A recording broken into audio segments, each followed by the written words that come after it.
Good evening, everyone. Welcome back once again to Vicious Rants, and of course, I'm your host, your YouTube messiah, often imitated, never duplicated superstar, Tim Vicious. And going over Raw this week was in San Francisco, California, and this is a pretty decent show. I'll give it that. Now, one thing I do want to address, I don't typically like to address the rumor mill, because the rumors and the dirt sheets, take the dirt sheets with a grain of salt, but the rumors they're just that, they're rumors. But one thing I did see, and it kind of it struck a raw nerve, and it really got me thinking. And rumors going around that AEW is contemplating, emphasis on that, they're just thinking, on working towards making a second show. Now, if that's true, I think that's kind of an idiotic idea, considering the first one hasn't even gotten out, damn it! First botch of the night. They haven't even had their first show debut yet. Honestly, I think that's just, I think whoever got word of that rumor and started circulating it across the interwebs wound up just either, one, made it up, or two, wound up hearing it second or third hand, and whoever they got it from spun it in their own way, like, oh yeah, Cody and the Bucks are gonna do this. I don't think that's the case. I think they were just thinking, if this takes off, we could make one. But that's just my speculation. But if it's true and they are looking to make and they are thinking on making a second show and launching it sometime relatively soon, I think that's a little too much, and I think they're going to self-implode, and within the next 2 to 3 years we'd wind up seeing a rise and fall of AEW DVD out. That's just my personal opinion though. Now, that said, again, I am not shitting on the idea of AEW. I absolutely like the idea that there's more promotions out there. There's competition out there. But until we see the full product, I am not going to go and swear I am not going to live and die by this brand or that brand. I want to see what they have. Not only that, I want to see what they have that carries long after the honeymoon phase. I want to see what you got that's going to make me say, okay, I want to see, alright, cool, I'll watch this 4 or 5 months after all the big hype up that's been circulating around. So, either way, that said, let's get into the show now. Raw starts off with Seth coming out, talking about on how he's got Bray Wyatt, the Fiend, coming up at Hell in a Cell, and then next week he's gonna have to face the winner of a 5-way challenge later on in this show to go at next week on Raw. So, but as he's going over all that, then out comes the one, Braun Strowman, stops him dead in his tracks, says, listen, Seth, whatever problems you got with Bray, that's nothing, because here's the thing. Unlike Bray, I ain't pretending to be Mr. Rogers. I am straight up right here in your business. And my issue with you is you saying that you didn't think I was nothing. Seth correct him like, listen, it wasn't like that. What I'm saying was, you weren't in my line of fire. I'm paraphrasing, mind you, saying, I already went through you, I'm now moving forward. So, then Braun said, Well, why don't we have another go? Why don't we have another round tonight so that way I can remind you? So, we get a match with them two later on tonight. Now, first match of the night. The Viking Raiders going against the Good Brothers, Luke Gallows, Karl Anderson, and with the official announcement of WWE saying they're going to make their own podcasting network, obviously they're probably going to get Lillian Garcia and the Bella Twins podcasts. Probably Edge and Christians, if they're able to. How much? I don't know about y'all, but I would be really cool with Talking Shop being back on the airwaves and letting the Good Brothers go and shoot ski on the air on that podcast. You know, I mean they gave Botch Club on the network, so, and everyone knows frickin' Luke Gallows is hands down one of the funniest men alive. So why not? I'm just thinking that's a potential untapped gold mine. You know, if they are going to make a podcasting system or a podcasting network, if you will, you know, why not let two guys that did have a pretty successful podcast resurrect it, this time under the WWE umbrella. Either way, as far as the match goes, Raiders, they were leading early on. I dug it. You know, I had a nice good way on how it went. Eventually, Uncle Alan, AJ, had to get thrown out. As he's leaving, next thing you know, boom, Cedric Alexander catches him, and them two brawl right at the entryway, which, you know, that's eventually going to lead to them two getting another rematch at Hell in a Cell. They haven't announced it yet, but I guarantee that they're gonna, and God willing, when they do, they go and pull that trigger on Cedric and give him the gold, because they already know the man can carry it, given that he was Cruiserweight Champion. Now, one thing I will say on this that I was actually relatively surprised with, Ivar was the team punching bag, which I absolutely dug the shit out of because, okay, on paper, you got the Viking Raiders, Ray Rowan Hansen, you got Luke Gallows and Karl Anderson. These are some big, bumping, ugly sons of bitches, you know? And normally on paper, when you got teams like that, it's hard to think like, well, who's gonna go on the ass whooping? Who's gonna take the shit? Fucking Ivar Hansen did, and my God, he did it beautifully. I freaking loved it. It was great to see. I love tag team. I was a tag team guy. Great. It was great. You know, when you get good tag team matches, man, just, yeah. Now, Eric wound up getting the hot tag, started cleaning house. Next thing you know, everyone started fighting. Match eventually comes to an end when they hit the Viking Experience onto Anderson. But the thing that caught me more than anything was after they did the move, next thing you know, Eric bounced off the ropes and then boom, shot out, did a suicide to Gallows while Ivar was pinning Anderson. So that suicide dive was what impressed me, because I don't really recall ever seeing Eric do that. Now next up we got Rusev going against EC3, and majority of my timeline when this happened was during this match was people shitting on the idea, saying EC3 deserves better. He should have never left TNA, this, that, and the other. Okay, here's the thing.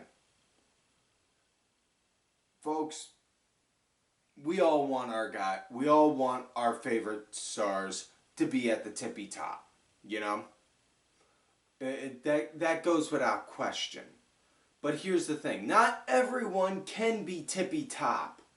Would I like EC3 to get better, to have more time on TV? Yes. Would I like him to get more, would I like him to have, to be more than just enhancement talent? Yes. But for the love of God, why are you saying, oh, he should have never left Impact. He should have done it. Dude, you don't know the reasons on why he left. For all you know, he could have left because he thought, you know what, they're not going to pay me enough. WWE's paying me better because, you know, even though he's getting one straight paycheck every 2 weeks, you know, he's getting kickback and royalties on old NXT shirts that said victory after victory after victory. He's getting kickback from having his character be in a video game. Action figures, shit like that. Posters, programs, that kind of shit. You know, I'm not saying y'all are in the wrong for wanting to shit on it and say he should have, you know, he should have never left, but fucking, there's two sides to every argument. That's what you fucking need to understand. So if you're going to go and shit on it, understand both ends so that before you go and start shooting your before you start shooting your shit. That's all I'm getting at. Now as far as the match goes, Rusev EC3, it was a squash match, but in a way it wasn't also because it was an actual match. It was my personal favorite kind of squash match, not just one where the big guy goes and destroys everyone, but it was actual back and forth, you know, and it made EC3 look good, you know. Not only that, they did highlight that he was a former 24/7 champion. So let's just say, for the sake of argument, we'll go into the hypotheticals. He eventually is out of WWE. Next thing you know, he starts throwing his name out on the independent scene saying, hey, feel free to book me for this show or that show. Now, they don't have to say what champion he is. All they have to say is now, former WWE champion EC3. Because technically, he did hold a title, so that makes his name up there on the marquee, and that could add an extra zero. That could possibly add an extra zero on the paycheck at the end of the day. So, now we come to the next match. Sasha Banks versus Nikki Cross. Really, really dug this match. I really liked it. I loved on how Nikki was actually more so leading the match. Even though this was Sasha's match, Nikki Cross was more so leading it. That's on how I perceived it. You know, and Sasha, she was targeting Nikki's one knee just to help take her down because Nikki was very aggressive on Sasha during it the whole time. And probably one of the cooler parts, I don't even think anybody even noticed it because, you know, you didn't even hear the commentators really acknowledge it or anything in that kind of a way. But basically, Alexa Bliss is pretty much gone babyface because while Sasha and Bayley, yeah, they're obviously doing their thing. You know, the fans actually made Alexa turn. It was a natural turn on her part for that because of everything that they love seeing them do with her and Nikki do. And eventually at one point, Nikki, she started having the advantage, started to go for the win, went for the cover. Bayley got up on the apron. This is the part that I was talking about. Alexa came over, started getting into Bayley shit, and then threw her into the timekeeper spot. And the crowd went nuts. Now, obviously, the roof didn't blow off the place or nothing, but the crowd went nuts for it. So I'm just sitting there looking at them like, they just turned. They turned. They went babyface. So yeah, we got that. Not only that, you're not hearing Corey Graves drooling and ogling over her anymore, over Alexa Bliss anymore, which, not to worry.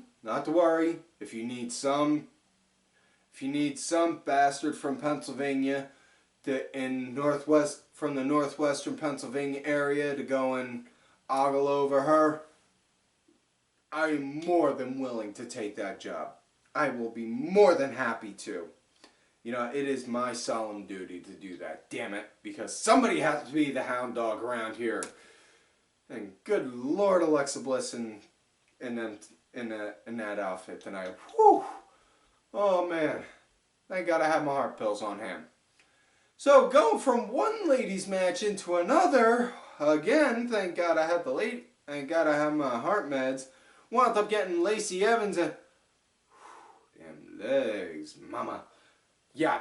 And also, absolutely love the little thing she put out there on Twitter, bashing Canada and the cop for, you know, the ticket and all that. Now, obviously, that was all rigged and planned out and all. But if you're going to sit there and shit on the fact that, oh, that was planned out, that was made just for it. Dipshit. You're complaining about a scripted event in pro wrestling, which is a scripted sport. I want you to really think about that. Come on now. So yeah, Lacey Evans versus Amber Moon, and nice little bit of back and forth for a small bit at the start. You know, Lacey wound up pretty much handling the lead. Match came to an end when she wound up doing the woman's right and then did a sharpshooter. Now, I know a lot of people were shitting on it saying, oh, that was a horrible sharpshooter. That was god-awful, this, that, and the other. Okay. I'll give you that. Yeah, it was. However, she's a heel and she's feuding with Natty. She's using her finisher to insult her. So, you can go and run with that saying, yeah, I'm doing your move. Granted, it's shitty, but I'm doing your move as a cheap shot to you. You know? Fuck, it works. It works when you're a heel. Yeah? Now we come to King in the Ring rematch, Baron Corbin versus Chad Gable. And Corbin, he came out with a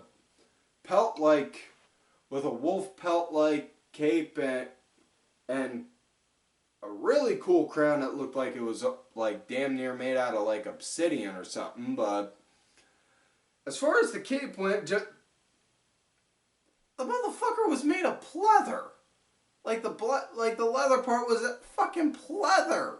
Not even like leather, but pleather. You know, that shit gets wet, man. That ain't gonna be no good no more. God. Anyways, as far as the match, Corbin, he was pretty much powering over Gable, but Gable, man, he made one hell of a comeback, and you cannot sleep on Chad Gable, you know, no matter what. The guy showed he was hell of a talent back in NXT. You know, back when American Alpha, with him and Jason Jordan.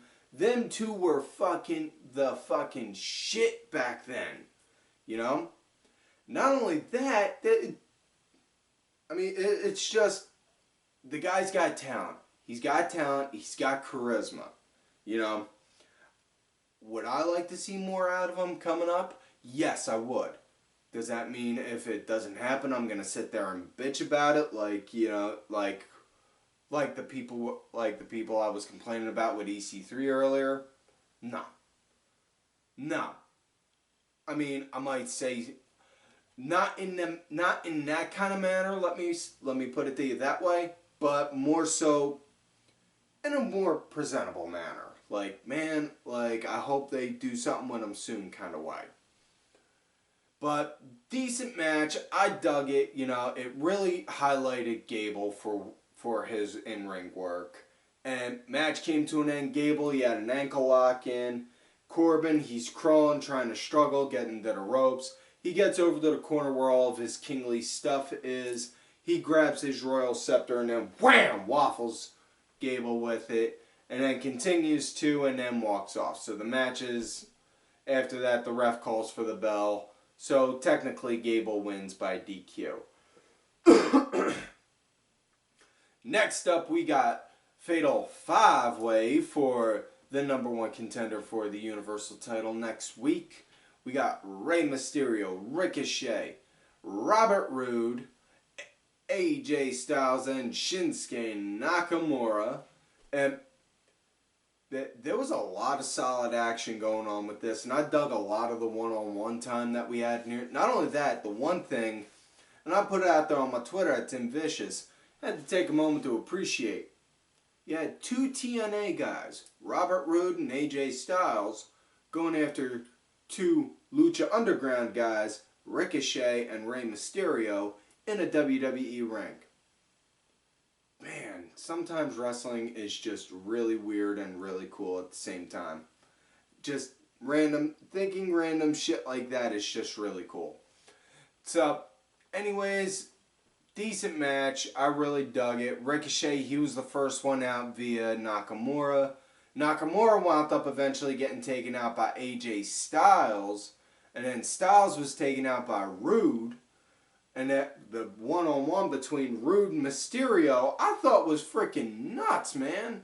It made me I forgot on how good Roode can go as a main eventer. You know, as like a main eventer kind of level. Like, damn. I forgot on how good he could work. And this match reminded me. But match wound up coming to an end. Ray, he did the 619 and then dropped the dime right on Robbie. It got the 1, 2, 3. That was it. So your winner, a new #1 contender for the WWE Universal title, is Rey Mysterio, and he will be going one-on-one with Seth Rollins next week. However, once again, we are going into now the main event of the night. Braun Strowman, Seth Rollins. Braun working the power game right on Seth. Seth, though, targeting Braun's one knee very much so like he did at Clash. This was a good match. I wouldn't say it was as good as the one that they had on the pay-per-view, but this was good. This was like definitely main event Monday Night Raw level good. And Braun, man, I've been preaching the greatness for him for God knows how long now. But yeah, definitely see a lot of potential with Strowman. But match came to an end just as Strowman had Seth up for getting ready to go for the power slam. Next thing you know, boom. That's when the Fiend's music started to go and you could hear the screeching. One thing I noticed, and it automatically triggered the Vince McMahon mindset in me, was the camera panned out and you could see the referee actually run out of the ring. And my first thought was, Vince had to be sitting there in Gorilla thinking, God damn it! You could see the fucking ref get out. Who the fuck let that happen, huh? Normally, you'd have like the camera, you wouldn't see that, you'd have the lights flicker and then boom, it go out and then it come back on and the ref mysteriously is gone and you don't even think about it because of all the action going on. But either way, Bray Wyatt came out, put the mandible claw on Braun, choked him out, basically doing that. Then started creeping closer to Seth, all eerie and creepy like. And then went over at Braun, and then boom, hit him with the claw again. And then it pretty much just ended like that. So, yeah. So that is it for this week's show, folks. So, like on normal, don't forget to like the video, subscribe to the channel, go back, watch some of the other episodes. Make sure you look for me on the Twitter at Tim Vicious. You also got another account of Tim_Vicious. Also on that Facebook gimmick, Tim Ash. If you're going to look for me on my Facebook gimmick, let me know you got me on there from here. Or my Twitter at Tim Vicious. That way I don't think it creeps on going. Also big ups to two new contributors to the show. LFC Lingerie Fighting Championship. A little bit of fighting, a little bit of wrestling, a little bit of MMA, and a whole lot of hot women wearing a little bit of nothing. Also, mad ups to my executive producer, Ali Rewind Band, who provided the music for this week's show. You want one of these sweet Ali Rewind shirts? Look for the man, Hie Enriquez, out there on the Facebook gimmick. Show that man some love and support. Also, folks, Don't forget to check out his music on iTunes, Spotify, and such. Details are down below. And don't forget to follow these cool-ass cats right here on the Twitter. Axelmullion, Kenny Killer, DSB_IV, Diabolica RA, Sergeant Curry Pants, Dazzy MWP, as well as my good brother Zeke, TSUNDERE_ZEE. Thank you, Zeke, every week for helping make sure this old hound dog's heart don't explode by keeping my heart meds nearby. And folks, like I always say, you love me great, you hate me. Fuck you.